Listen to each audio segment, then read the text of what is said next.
उत्तर प्रदेश के उरई जिला मुख्यालय से करीब 51 किलोमीटर दूर कुठौंद थाना क्षेत्र में तैनात एक इंस्पेक्टर शाम को पेट्रोलिंग करके रात को करीब 9 बजे थाने में वापस लौटते हैं और अपनी पत्नी को फोन लगाते हैं। बातें ज्यादा लंबी नहीं चली और इंस्पेक्टर साहब ने कहा, खाना पीना हो गया, अब हम सोने जा रहे हैं। फोन करते ही थाने से चंद कदम दूर 9:15 पर वो अपने सरकारी आवास में पहुंचते हैं, लेकिन ठीक 15 मिनट बाद उनके कमरे से एक गोली चलने की आवाज आती है और थाने के सभी लोग हड़बड़ाते हुए उनके कमरे की तरफ दौड़ पड़ते हैं, जहां से एक लड़की ट्रैक सूट पहने हाथों में बैग लिए ये चिल्लाते हुए निकल रही थी कि साहब ने खुद को गोली मार ली। पर ऐसा क्यों हुआ और कौन थी ये लड़की, कौन थे वो इंस्पेक्टर और क्या सच में उन्होंने खुद को गोली मारी थी या इस सब में इसी लड़की का हाथ था? क्या रिश्ता था इस महिला और इंस्पेक्टर साहब के बीच? सब कुछ बताएंगे इस वीडियो में।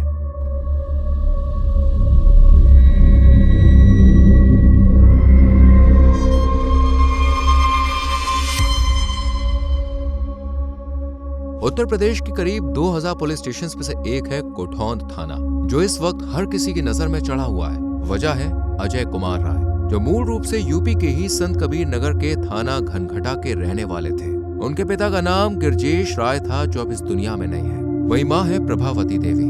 अजय कुमार के 2 भाई हैं, सबसे छोटे अरुण राय और बड़े अरविंद कुमार राय। अजय कुमार और उनके बड़े भाई अरविंद कुमार दोनों ने मिलकर सिविल सर्विसेज की तैयारी की। इस मामले में अजय की मेहनत और किस्मत दोनों ही तेज निकली और उन्हें 1998 में सिपाही के पद पर पहली पोस्टिंग मिली। जॉब लगते ही अजय कुमार ने भी पूरी ईमानदारी के साथ काम किया, साथ ही नाइट स्टडीज की हेल्प से विभागीय परीक्षा की तैयारी करने लगे और 2012 में उन्होंने दरोगा का एग्जाम पार कर सब इंस्पेक्टर की पोस्ट भी हासिल कर ली। इसके बाद प्रमोशंस का दौर शुरू हुआ और 2023 में उन्हें प्रमोट करके इंस्पेक्टर बना दिया गया। यहाँ से जिम्मेदारियां भी बढ़ गईं और उनका ट्रांसफर भी थोड़ा जल्दी होने लगा। 2024 के लोकसभा चुनाव में उनकी पोस्टिंग जालौन में हुई। यहाँ उन्हें जिले का मीडिया प्रभारी बनाया गया था, जबकि जुलाई 2024 में उन्हें कोंच कोतवाली प्रभारी चुना गया। यहाँ वो लगभग 8 महीने रहे और फिर ट्रांसफर होकर उरई शहर कोतवाली पहुँच गए। यहाँ भी उन्होंने 7 महीने तक काम किया और एक बार फिर से ट्रांसफर हुआ और वो कुठौंद थाने में पहुँच गए और थाना प्रभारी बनकर अपनी ड्यूटी निभाने लगे।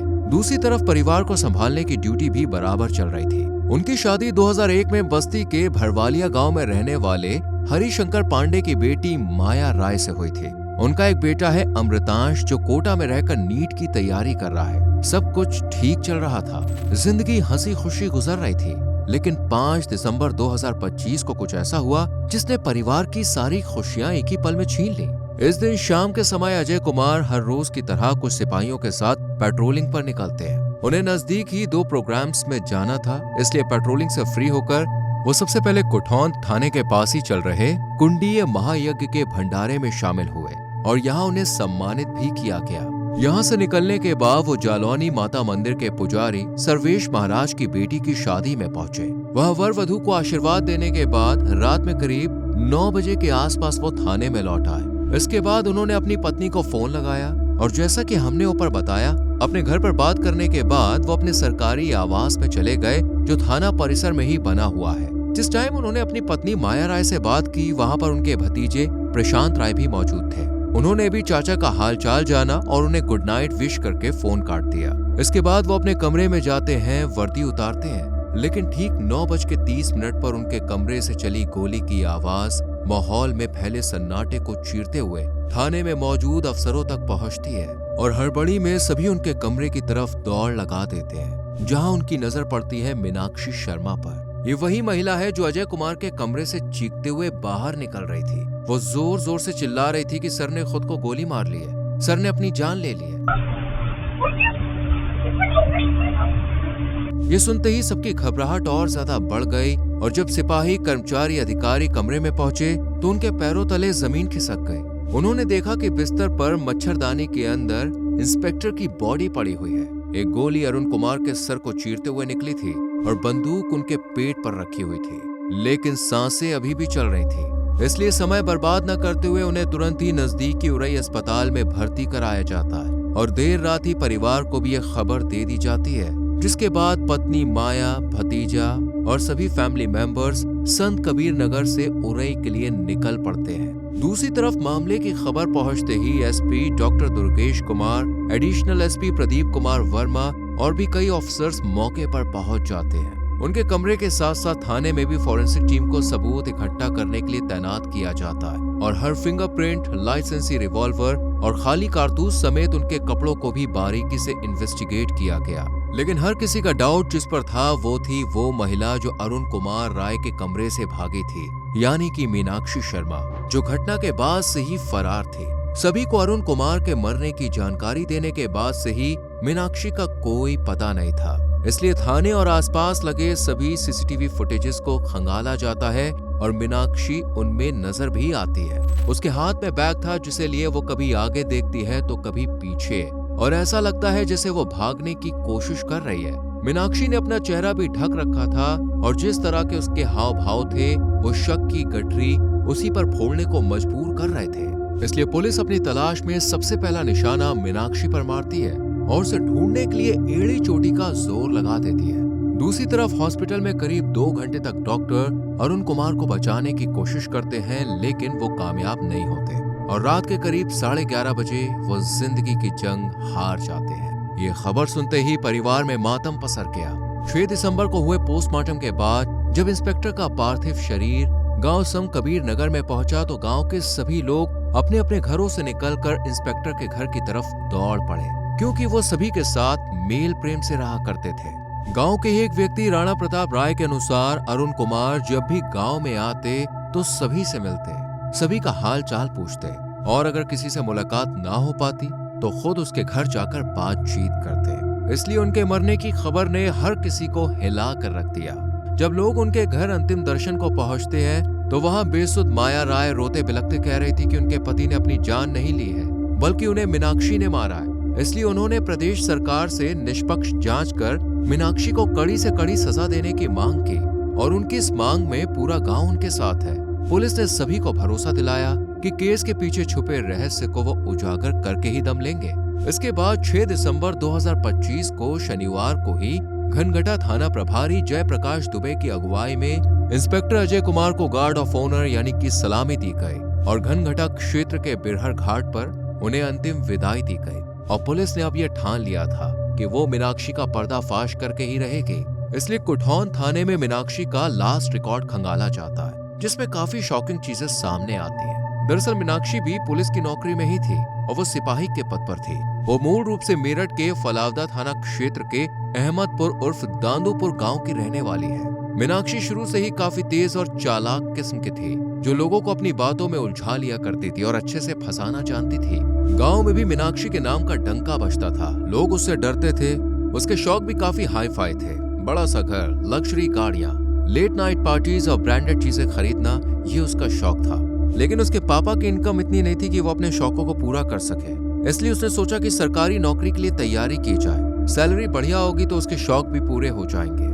2018 में उसने अपने सपने को पूरा भी कर दिया और वो यूपी पुलिस में भर्ती हो गई। हालांकि वो सिपाही की पोस्ट पे थे, लेकिन रॉब किसी IAS PCS ऑफिसर से कम नहीं था। उसका अपने साथी पुलिस कर्मियों के साथ काफी गंदा बिहेवियर था। छोटे मोटे सिपाहियों से बात करना उसकी शान के खिलाफ था। इसलिए वो थाने के इंस्पेक्टर, CO, SHO इस तरह की ऊंची पोस्ट वाले ऑफिसर से बातें किया करती थी। जॉब लगने के बाद मीनाक्षी की जैसे मानो पूरी जिंदगी बदल गई थी। उसके पापा और भाई लगातार प्रॉपर्टीज खरीद रहे थे, यहाँ तक कि मीनाक्षी भी अपने हर शौक को पूरा कर रही थी। वो जिस सरकारी घर में रहती थी वहाँ पर AC भी लगा हुआ था और कमरे को उसने लगभग हर हाई क्लास फैसिलिटी से सजा रखा था। उसके पास एक iPhone और लगभग 3 नॉर्मल एंड्रॉइड फोन थे। इन सब के अलावा वो 3 से 4 सिम कार्ड का यूज करती थी। सिर्फ यही नहीं, अरुण कुमार के मरने से कुछ महीने पहले ही मीनाक्षी ने 3 लाख रुपए का सोने का एक सेट भी लिया था। लेकिन सवाल ये है कि क्या एक महिला कांस्टेबल अपनी सैलरी से इतना सब कुछ कर सकती है? बिल्कुल नहीं। तो फिर मीनाक्षी के लिए ये सब कुछ पॉसिबल कैसे हुआ? वेल, इसका आंसर है ब्लैकमेलिंग। एक्चुअली पुलिस ने संडे को यानी 7 दिसंबर को ही मीनाक्षी को अरेस्ट कर लिया था। उसकी गिरफ्तारी के साथ उससे जुड़े कई ऐसे सीक्रेट्स खुले जो पुलिस के लिए भी शॉकिंग थे, जो 2019 में उसकी फर्स्ट पोस्टिंग के साथ ही शुरू हो गए। उसे पहली बार जो पोस्टिंग मिली वो पीलीभीत में मिली थी, जहां उसने एक सिपाही के खिलाफ केस फाइल किया था। पर बाद में पता चला कि उसमें उस कांस्टेबल की कोई गलती नहीं थी। इसलिए 3 अक्टूबर 2022 को उसे पीलीभीत से जालौन में भेज दिया गया और यहाँ पे उसकी मुलाकात हुई मोहित खोकर से, जिसके खिलाफ 2019 में उसने ही पुनपुर थाने में कंप्लेन फाइल की कि मोहित ने उससे शादी का वादा किया और उसके साथ रिलेशन बनाया। लेकिन अब वो शादी किसी और से कर रहा है। इस केस में भी FIR हुई और 10 अक्टूबर 2022 को यहाँ से भी उसे जालौन पुलिस लाइन में ट्रांसफर मिल गया। ये ट्रांसफर इसलिए दिया गया ताकि बात ज्यादा ना बढ़े, वरना डिपार्टमेंट की बदनामी होगी। इस ज्वाइनिंग के बाद उसे चुरखी थाना भेजा गया और फिर कोंच कोतवाली में पोस्टिंग कर दी गई। और यहीं पहली बार मीनाक्षी की मुलाकात होती है अरुण कुमार राय से, जिन्हें 5 जुलाई 2024 में कोंच कोतवाली का प्रभारी बनाकर भेजा गया था। मीनाक्षी ने यहाँ पर अरुण से बातचीत बढ़ाई, मिलना जुलना बढ़ाया और दोनों के बीच फ्रेंडशिप गहरी हो गई।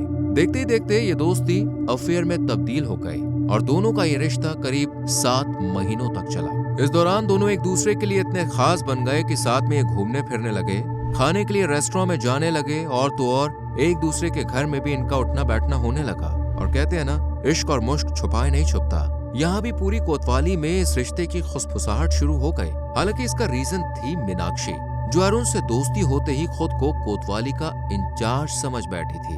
थाने के जो छोटे मोटे कर्मचारी और सिपाही थे उसे बिना वर्दी की थानेदारनी कहते थे, क्योंकि वो कभी भी वर्दी पहन के नहीं आती थी। उसका जब मन होता वो कोतवाली में हाजिरी लगाती और जब मन होता वो चली जाती।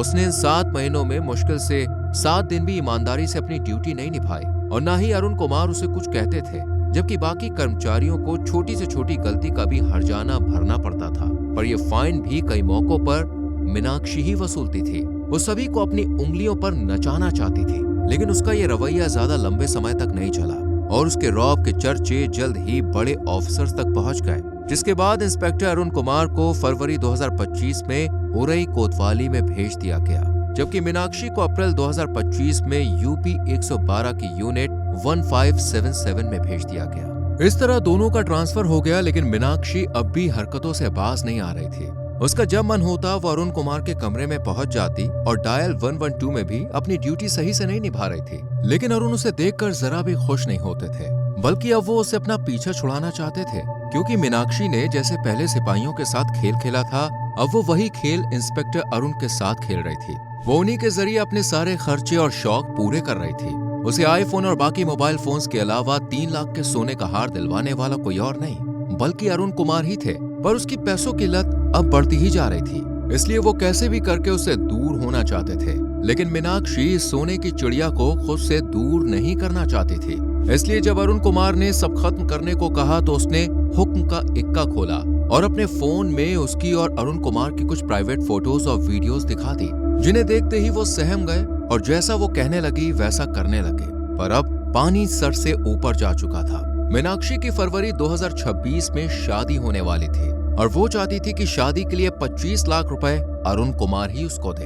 एक तरह से वो अपनी शादी का पूरा खर्च उठाने के लिए उन्हें कह रही थी, लेकिन इतना पैसा लाना अरुण कुमार के लिए पॉसिबल नहीं था, इसलिए वो बात को टालते हैं, जबकि मीनाक्षी उन पर दबाव बनाती रही। 2 और 3 दिसंबर को दोनों के बीच करीब 100 कॉल्स हुए, कभी वीडियो तो कभी ऑडियो, और कुछ कॉल्स तो मीनाक्षी के फोन में रिकॉर्ड भी हैं।